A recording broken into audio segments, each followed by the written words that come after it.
It's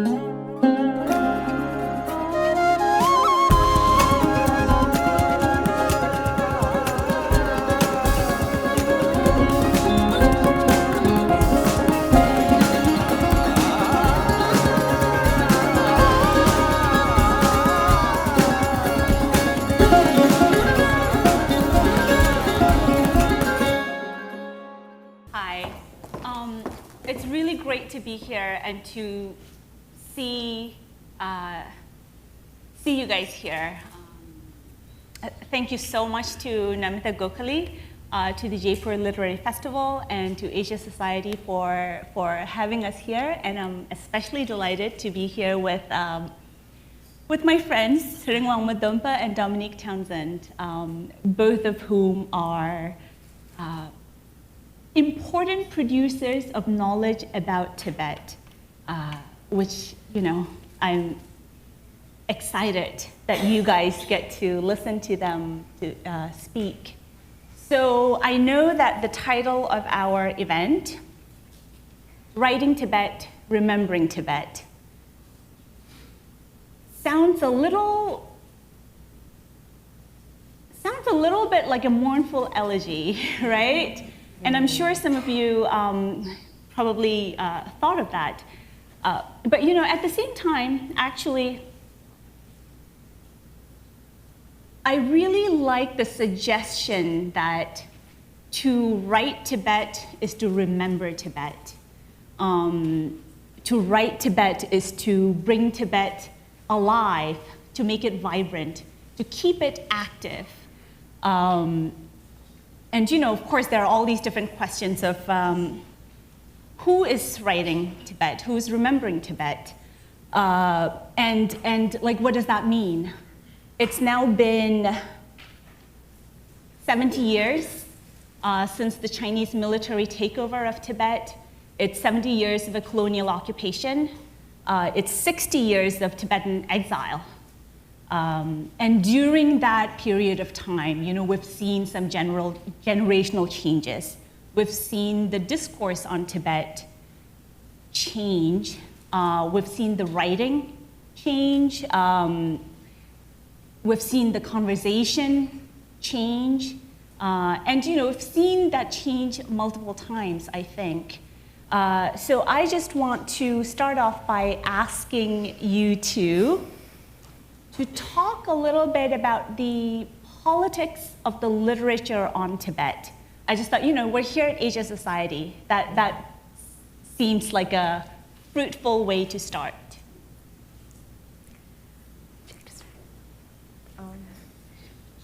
That's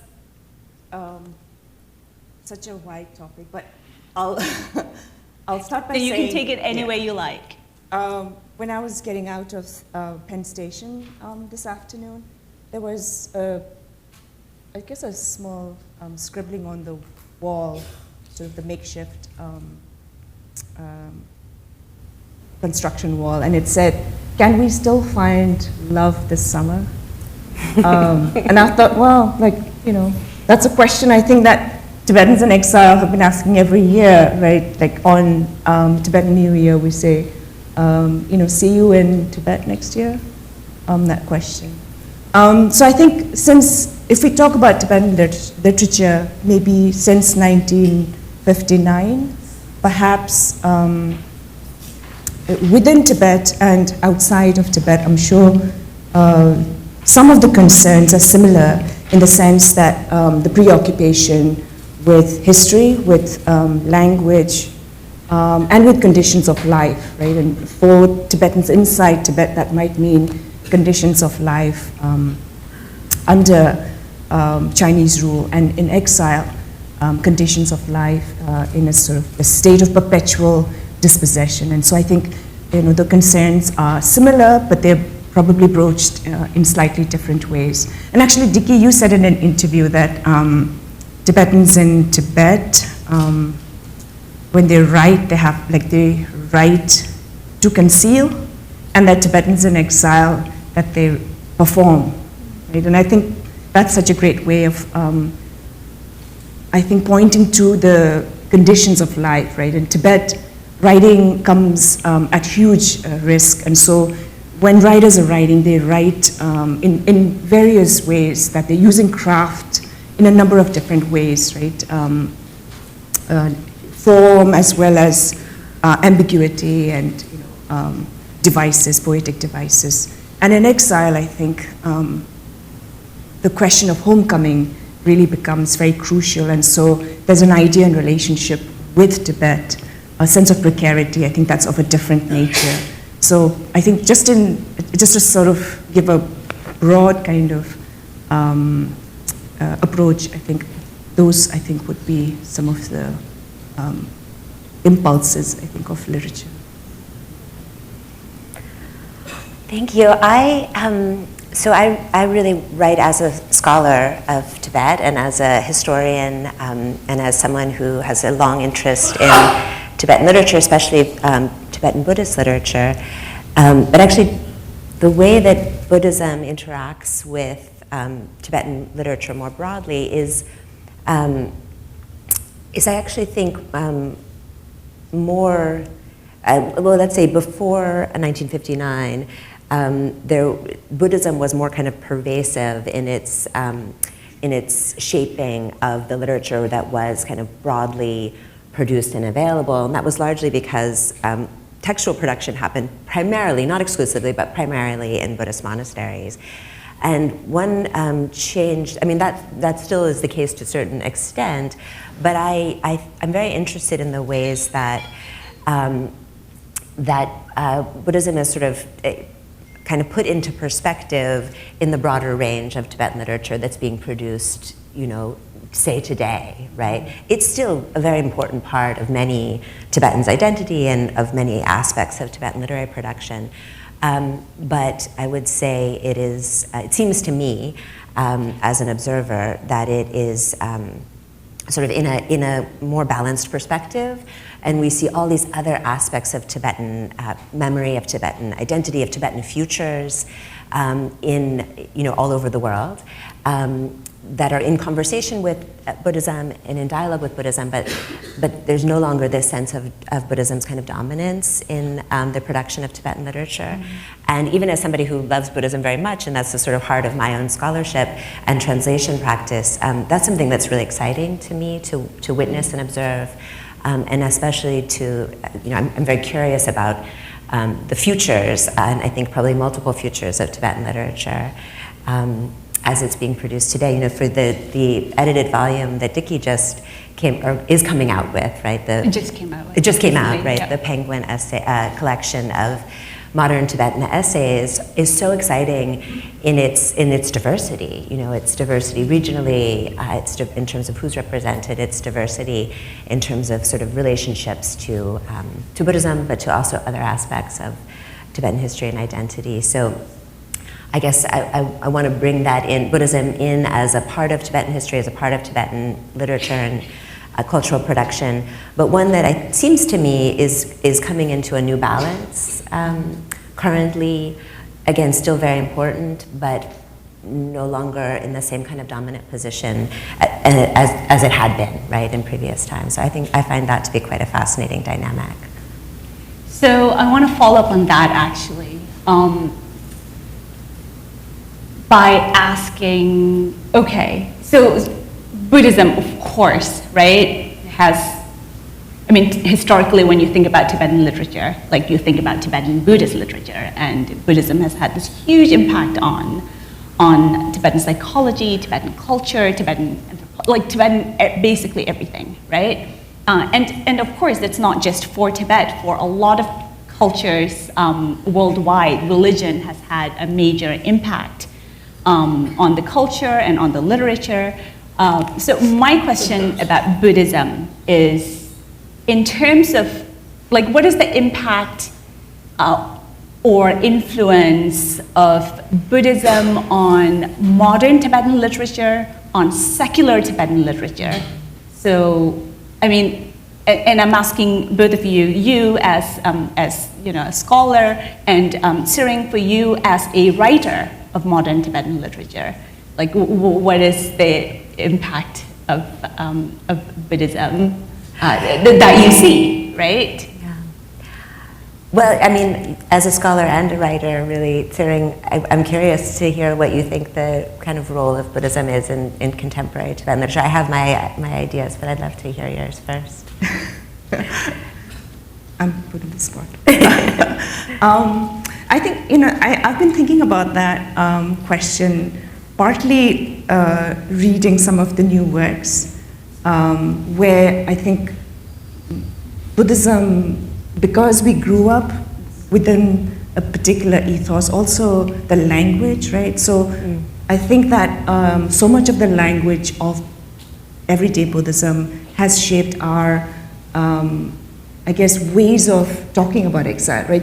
The idea that exile is a bardo, right? That this state of, that in-betweenness, right? The state after death and before the next life. And that's a trope that comes up very often.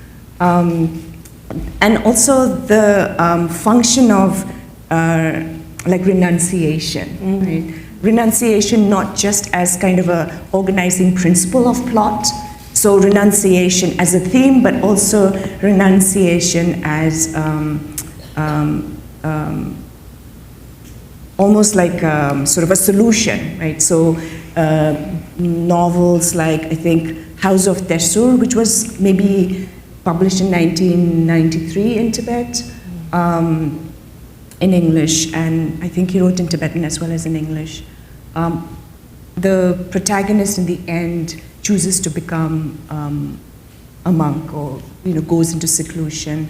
In Falling Through the Roof, a novel by Thupten Samphel, in that novel too, the main protagonist is initially a sort of part of the underground Tibetan Communist Party in New Delhi, and he's an activist, and then he also becomes a lama, right? And so I'm so curious about sort of this idea of renunciation as being a kind of turn, right?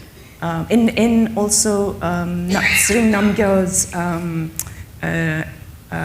A Tibetan Suitcase, the main protagonist again lives in the US and then goes back to India, and he sort of doesn't know what home is anymore, right? Like India is not quite home, but it's home-like, right? And home-like is the closest that he can get to, because he can't go back to Tibet. And in that too, it seems like renunciation becomes a way, right, to sort of, I guess, come to some kind of answer to his life.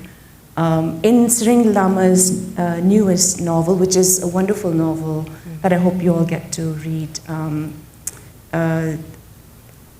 We measure the earth with our bodies. Yeah, we measure the earth with our bodies. Again, the title itself is symbolic of a practice as Buddhists when they go on pilgrimages, sort of they make full body prostrations. And in the novel, the final sort of ending is really, again, returning to the idea of homecoming, but the homecoming is deferred, right? Because it sort of seems like it cannot happen in this lifetime, and it's deferred to future lifetimes, right? So all of the Buddhist tropes and Buddhist ideas, I think, are also shaping the way in which we're telling stories, which I think is quite interesting. Yes, yeah, and I think also all the examples you give, there's a way in which Buddhism is not, in a lot of ways, like a kind of idealized, kind of other life that one can step into, right? Buddhism just exists in all the decisions that one makes, right, as a writer or as a thinker, as a person with a body, and those ways that, I think sometimes maybe in the early history of the kind of European and American encounter with Buddhism, which of course came through colonialism, there was this kind of sense that Buddhism was this kind of pure ideal form of renunciation that also could map nicely onto a kind of secular, a modernism or something, and actually I think as Buddhist studies, kind of matures and develops, we can see the ways that Buddhism is really lived, right? And it's never a kind of, pure there's no kind of pure accomplishment, right, of renunciation. Renunciation is always in tension with other commitments, even with other, if you think about the life story of the Buddha. I teach Buddhist studies to undergraduates, at Bard College, and they were just reading the life story of Buddha, and they always stop at the realization that Buddha had a wife and child before he chose to follow this ascetic path, and so this idea of his pure renunciation is always balanced by these you could say entanglements, but also these other aspects of life, right? And so I guess I think that in a context where textual production is happening primarily in monasteries, I think there's always been a lot of nuance to Tibetan Buddhist literature, but I'm very excited by these kind of contemporary expressions where, like you said, with we measure the earth with our body.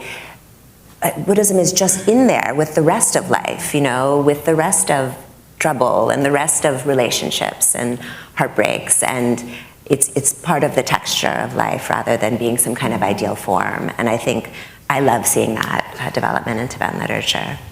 Can I jump in? Of course. The other thing that, when you were talking about how it's sort of being brought in, I think that there is a slight difference in we measure the earth with our bodies in the sense that the political is kept very much alive. Whereas I think sometimes Buddhism becomes a way, I think, to move away from politics and sort of go into the realm of morality, right? There are other forces that determine one's life. And I think that ideas of justice, ideas of sort of, the everyday struggles of people sometimes gets eclipsed, So I like that Tsering Lama brings into the novel this question of politics, but also that dispossession, while it's physical, it's territorial. It's also spiritual. It's existential. It's psychological. She brings in all of that. So there's room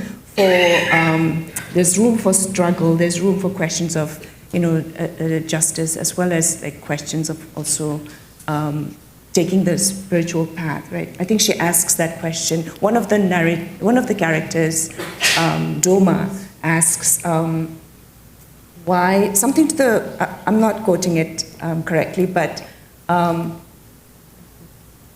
why are people so interested in our culture but not our suffering?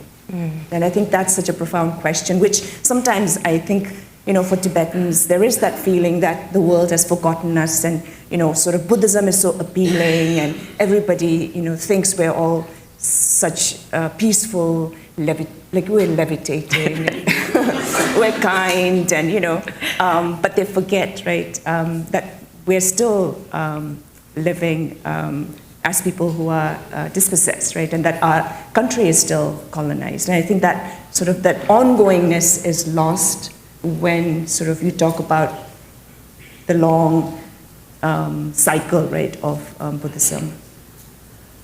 May I also say too that I love when you say politics, you don't just mean the politics of sort of statehood or military occupation, right? But in that novel, for instance, politics is also about knowledge production, right? It's about who are the scholars who get to tell the stories of what is Tibet and what's the significance of Tibet, who owns artworks, right? What are the politics of the art world, and what's valued and what's not? How are these things valued? So yeah, for me, Buddhism is really, I guess in some sense I would admit, only interesting when it's kind of embedded in the world of all these other kinds of questions and problems. And I agree, I think her novel is a great example, but I think I'm seeing that more and more in Tibetan literature in terms of that kind of futures of Tibetan literature. I'm excited to see where that develops.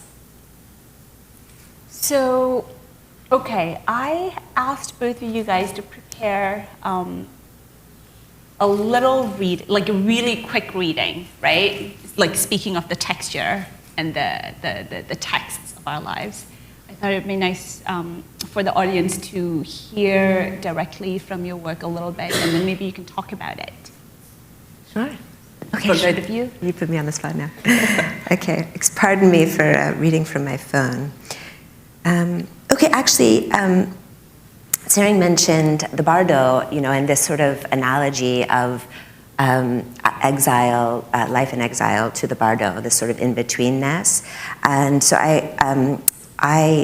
this is a translation, actually I should say it's a collaborative translation that I've been working on with Laurie Anderson, the multimedia artist, and Ben Bogan, who's another scholar of Tibetan Buddhism, and with their permission, I'm sharing it with you.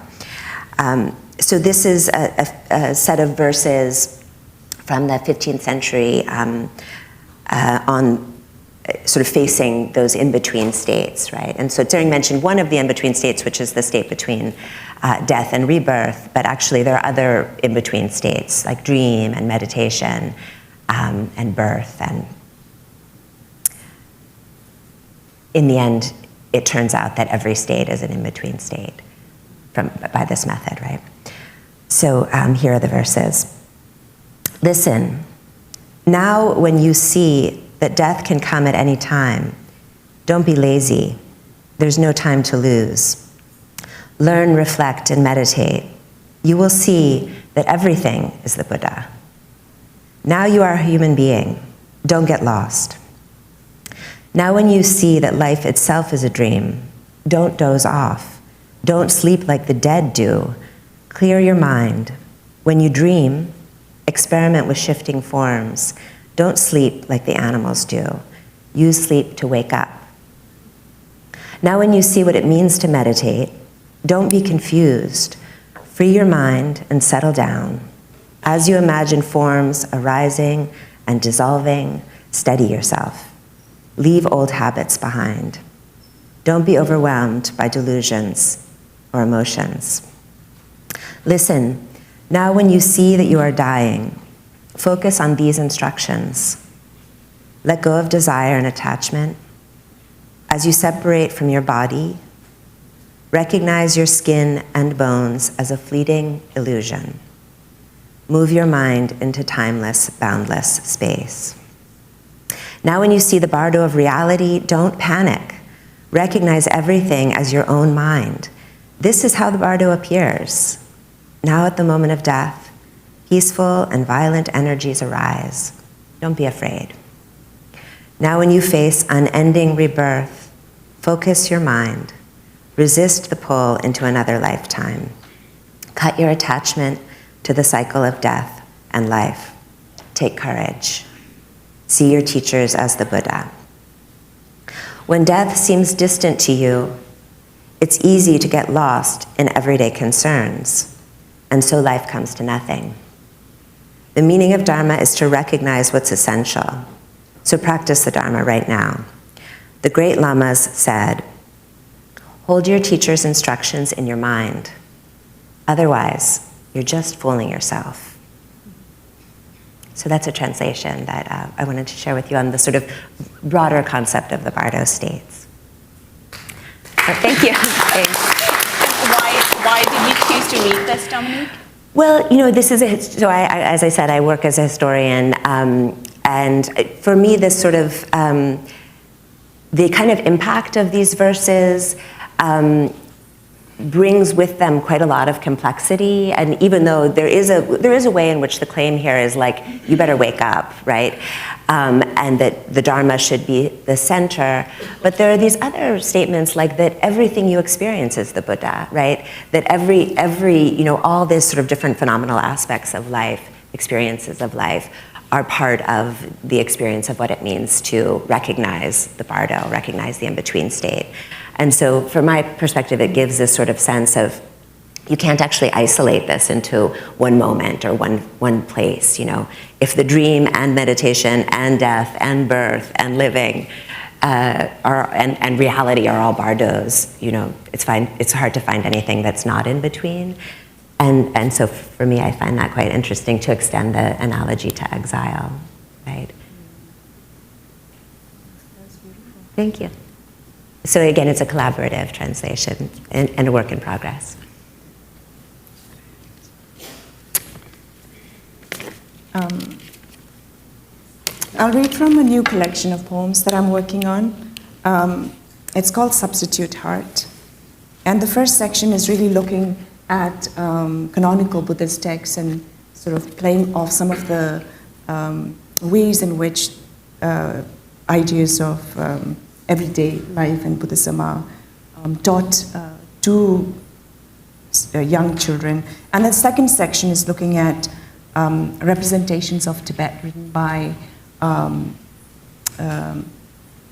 the scribes who came with Colonel Younghusband during the 1904 expedition to Tibet. And I find, the language really beautiful of those English writers. But you'll see what's problematic, right?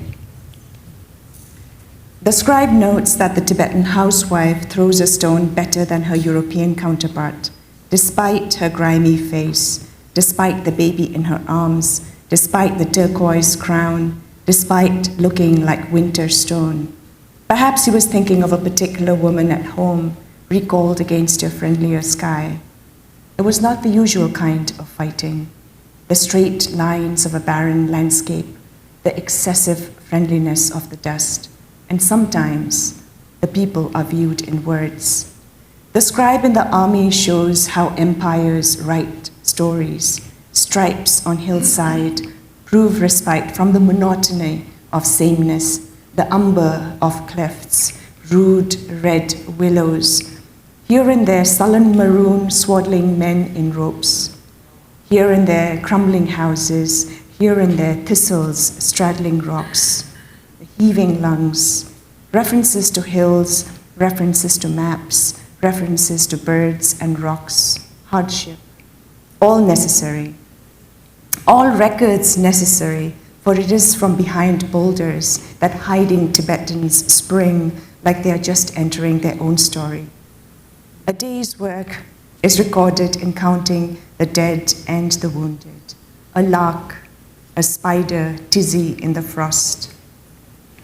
So I think what really interested me in these accounts are the very particular details of landscape, right? And so you have meticulous accounting of the number of birds and the sightings of flowers, and then the people are just sort of dismissed as like dirty, dusty, of really no consequence, right? Like sort of still on their way to being improved. And so I've been writing poems, sort of reading those old accounts.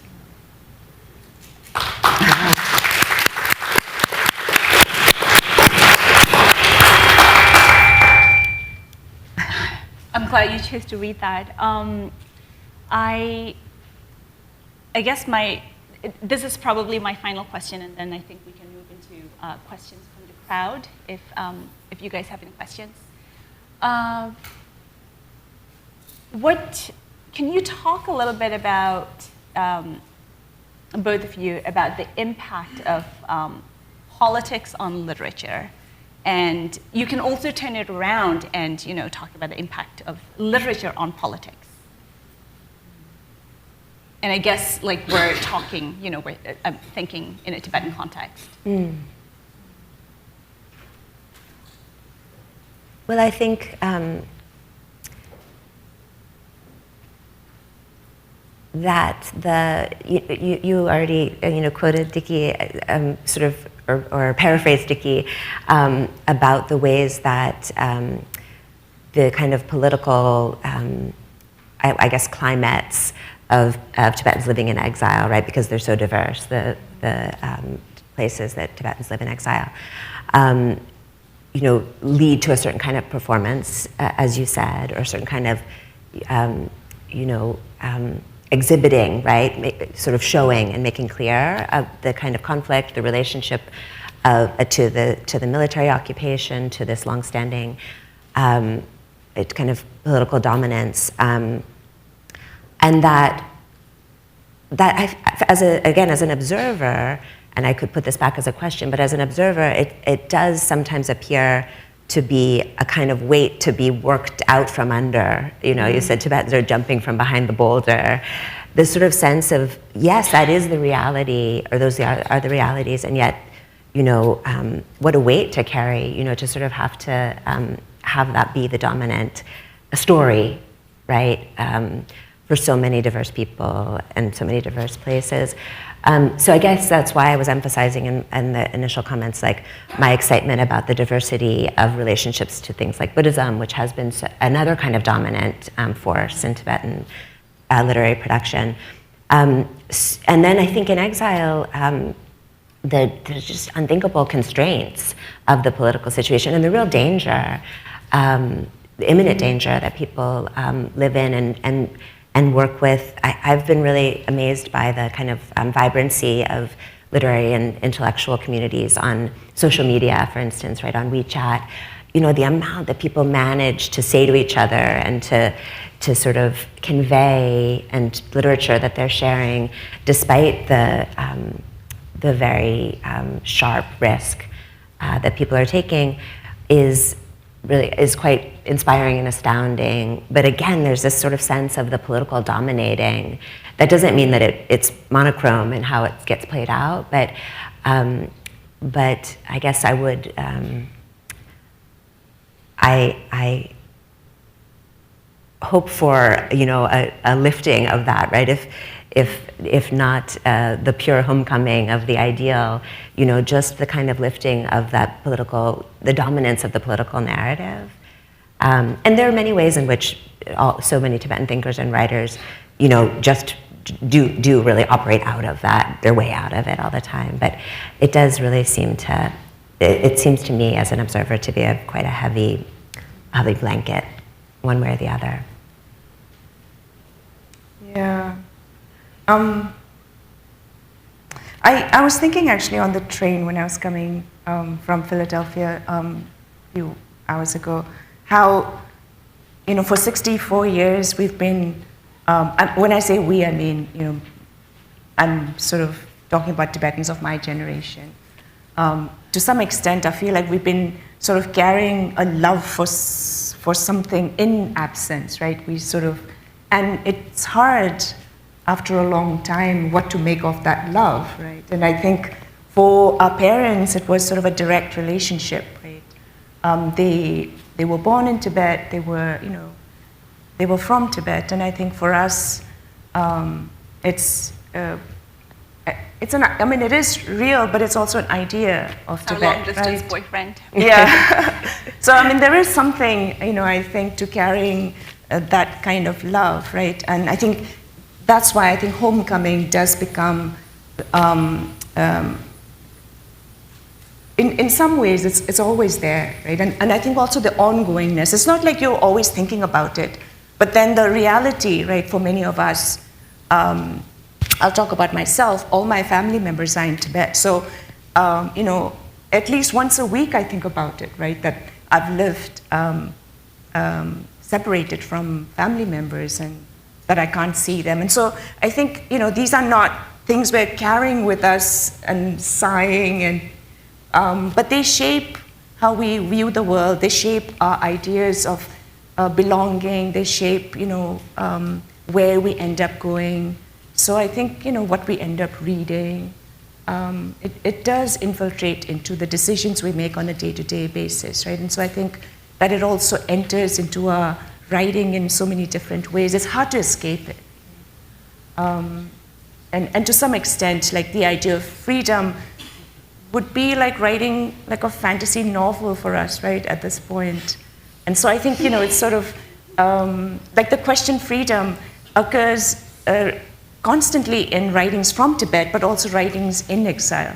So I think it's hard to dislodge that, right, when it's sort of, it's something that we're still working towards.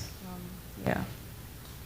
I forgot your question. I think you answered it. May I add one other thing on the way that literature might affect politics? Because I think I was thinking about how politics, maybe constrains or determines not everything about literature, but certain kinds of directions.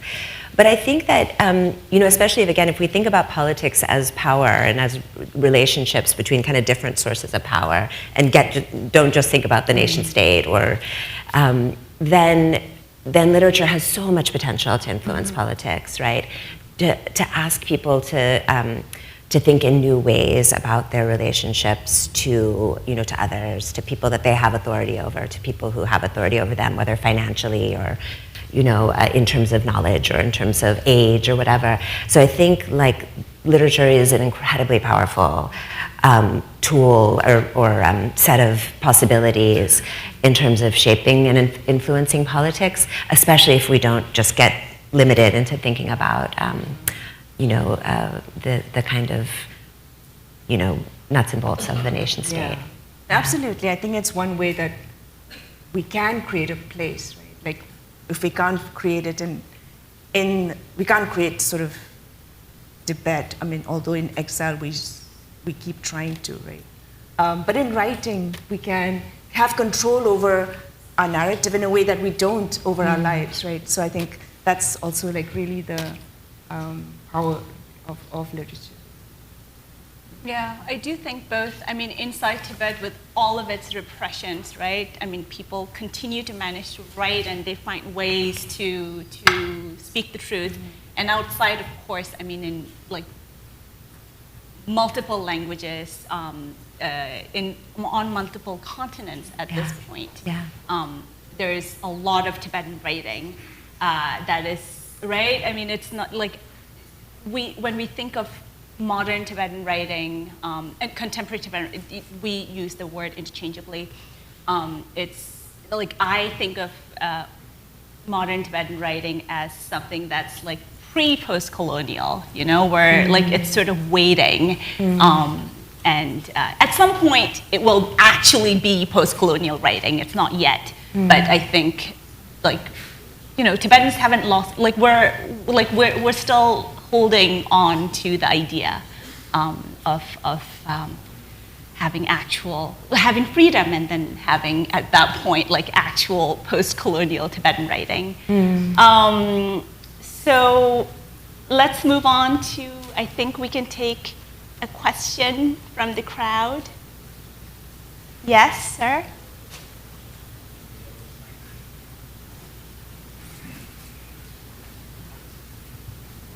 I am from Mysore, India, and Bailkuppe, the second largest settlement of exiled Tibetans, were settled there after Dharamsala.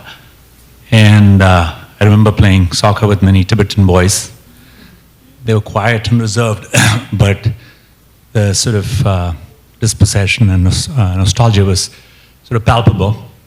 I'm curious about the Tibetans in Tibet. Do they still have a strong Tibetan identity, or is it getting diluted? Is it getting assimilated into the larger sort of Chinese culture?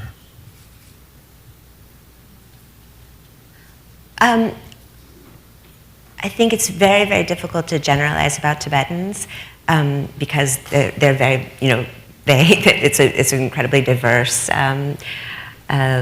set of peoples, and I guess in my I haven't been to Tibet in quite a few years. I think last time I was there was 2009. But I would feel very confident saying that many Tibetans in Tibet, however you define that, have a very strong sense of Tibetan identity, and I think there's still very, very strong opposition to the sort of dominance of Han presence in Tibetan areas. And so that's not to say it's across the board. Of course, there's this a spectrum of ways that people have adapted, ways that people have assimilated, adapted their businesses, adapted their family lives, who they're friends with, who they marry. Of course, this is a very complex set of possibilities. But my sense is, in terms of the question, maybe the thrust of the question is that there's still plenty of Tibetan identity in Tibetan areas. What would you say? Yeah, I agree. I mean, I agree. I think change is inevitable. I think that the ways in which we've changed in exile, I'm sure Tibetans in Tibet also, change in many different ways. But I think how we view ourselves, how we name ourselves, I think that has remained the same. If you look at the literature from Tibet, if you look at sort of the songs, the films, right, all of that, right, indicate that that we still, we are Tibetan, we're still here as Tibetan. And I think that that hasn't changed, and I don't think that, even after all these years, the Chinese have not been able to win the hearts and minds of Tibetans, right? And I think that speaks a lot to their identity. What do you think? I agree. I mean, over like this 1,000-year period of Tibetan history, I mean, Tibetans always had Tibetan language, and that was their native language that they spoke and read and wrote. And now there is, with how hard the Chinese has been trying to sort of eliminate Tibetan and substitute Chinese, there is the danger, right? With children in schools, like mother tongue education is just being decimated. Yeah. So there is that danger of like mother tongue substitution and that sort of like Sinicization. But at the same time, I think Tibetans, the identity and sort of like Tibetan spirit is, we've seen that it's so strong. So the cultural identity, I think, remains really resilient and hopeful. One more question, and then yes. Right here. Oh, sure. Oh, she's already got the mic. We'll listen to you. It's well known that at the time of the Chinese occupation of Tibet, the Dalai Lama himself had begun to introspect on the actual sociological conditions of the monks, the monasteries, and the proletariat. And as a result, when he was introspecting and thinking about changes that could and should be made, the invasion of China happened, and the opportunity for bringing sociological change in Tibet was lost. How much of the literature in exiled Tibetans and expatriate Tibetans actually critically thinks about that moment in history and evaluates the mistakes the Tibetans themselves made, which led to this evacuation and the diaspora moving out? I was just asking this question out of plain ignorance. Who wants to take this question? I'll say briefly that I think there's a lot of awareness of those dynamics in many different kind of Tibetan writers, whether from a literary perspective or historical perspective or sociological perspective. There's quite a lot of kind of maybe a sense of mourning that sort of, if we can call it a moment in history, of course, not just one moment that you can point at, but and also a critique of Buddhism, the place of Buddhist institutions, in terms of cleaving to more traditional modes of power, for instance. And so, from my perspective, I see a lot of self-reflection amongst Tibetan thinkers and authors, both at the time and as they've kind of, progressed, not progressed towards some better future, but rather just developed, historically, that there's a lot of awareness of those kind of sociological factors that you're pointing to. That's my impression. Yeah, it's hard to answer your question because I think there are two parts to it. One is that every society also adapts and changes at its own pace and time, right? And I think that that has to be one thing that we keep in mind. And the other that, China's sort of, the whole liberation kind of thing doesn't really, is not a valid answer at all, right? Or a solution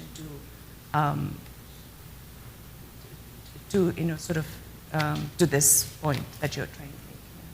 So it doesn't quite, I'm not answering your question, but I'm also sort of maybe posing that to some extent it's an unfair question.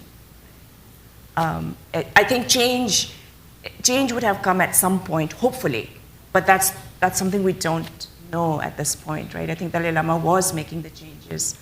Yeah. But I do understand the intention of your question. Yeah. It's unfortunate that, Tibet didn't get the chance to change on our own, right? Like would have happened with other nations and other cultures. But to, I would suggest, actually, there's this book that is coming out, Echoes from Forgotten Mountains, Jamyang Norbu's Echoes from Forgotten Mountains, a Tibetan tale of war and peace. And that will answer your question, that book, which is like, this amazing writer's like magnum opus. It's the book has been writing over the last 50 years. Basically, it answers all of those questions and it dissects what went wrong, what happened, but also it sort of puts, it tells like the scope of 20th century Tibetan history. It talks about why Tibet fell, but also it talks about the resistance movement that Tibetans across the plateau raised against the Chinese occupation. And basically the mistake that Tibetans made was to be invaded before the Korean War instead of after the Korean War. Like really, if you look at 20th century geopolitics, that was our mistake. Which is a really unfortunate fact of history. If the invasion of Tibet had happened after the Korean War, the entire geopolitics calculus of Asia would have changed. And we would have this counterfactual of maybe Tibet would be a free nation today. It's just, read the book. It's wonderful. I urge all of you to read it. Echoes from Forgotten Mountains, Jamyang Norbu. Thank you so much for being my audience.